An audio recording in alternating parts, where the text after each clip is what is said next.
airports. And some of these also were civilians as well.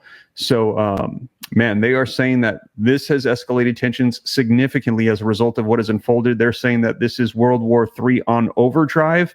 And as I mentioned today, the breaking news coming out that Russia has summoned the U.S. ambassador over what they're calling the barbaric missile attack that hit the beach of Crimea, ending the lives of 4 children. Four people, 2 of them which were children, 2 were adults, and they said that they're going to be holding the United States directly accountable for what has occurred, that there will be a response, and they called it absolutely barbaric. And they're saying, in addition to that, not only did the United States supply these missiles to Ukraine, but the United States, they're saying, had to have supplied Ukraine with data and information from spy satellites, giving them the locations of these military bases where they were trying to strike with these missiles. Russia hitting those missiles midair, stopping those strikes, but the debris coming down, falling upon the beach, and injuring 151 people and ending the lives of 4 people as well. So pretty incredible news coming out. And now Russia saying the United States will be held accountable. Many people saying that World War III now has been put into overdrive and it cannot be stopped at this point.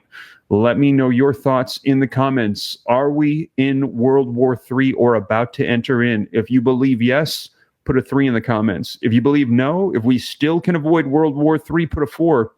But right now, we're hearing in the last 24 hours what has unfolded. It has been put into hyperdrive. That is the consensus that is coming out. They're saying overdrive for World War III. Now, we already have several conflicts going on, but it seems like every single day, the conflict, the tension between the United States and Russia is increasing greater and greater. These are the 2 world nuclear powers right now. In addition to what we've seen unfold in the last 24 hours with this breaking news, them saying that this is World War III in overdrive, I've been sharing with you almost every single day updates. That first we heard that Russian television is reporting that Putin is now saying that U.S. territory is under a direct threat from the United States, that there are missiles that are ready and can strike the U.S. territory, not only from Russia, but from also Russian allies that are adversaries against the United States.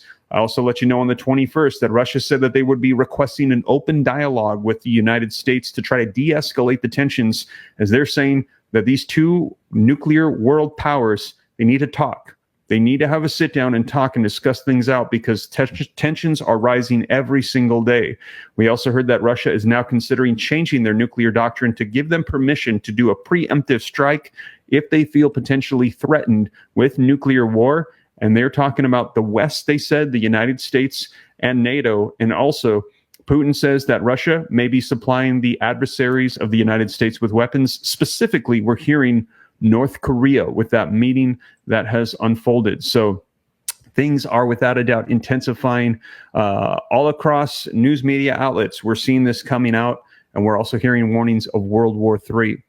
Now, Bullets and Gasoline, thank you for the $10 super chat. Says, correct me if I'm wrong. This all sounds similar to how World War I and World War II started. What came after during those wars? Technology.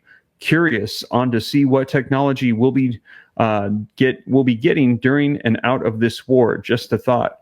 Thank you for the $10 super chat, Bullets and Gasoline. I'm not really sure. I'll have to look into that further to see. But yeah, you're absolutely right. And right now, we're hearing that the technology for the nuclear weapons has definitely multiplied and increased significantly since those last world wars.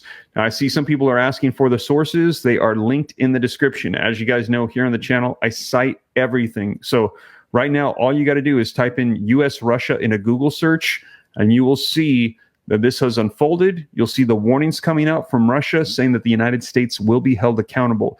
I always say here on the channel, people say, Steve, how can I trust you? What makes you different from anybody else or anything like that? And I always say, don't trust me. I always just report what I find, and I cite it for you, and I read directly from it. You can go ahead and then click on the links that are in the description. You can read the articles for yourself. You can come up with your own conclusions. I just share with you the information. So all you got to do right now to see what I'm seeing is Google search US Russia. Specifically, you can go ahead and search out US ambassador. You can Sevastopol, Sevastopol. That is the beach that was hit by Crimea. There's 70,000, according to reports. And some of these also were civilians as well. So, man, they are saying that this has escalated tensions significantly as a result of what has unfolded. They're saying that this is World War III on overdrive. And as I mentioned today, the breaking news coming out that Russia has summoned the U.S. ambassador over what they're calling the barbaric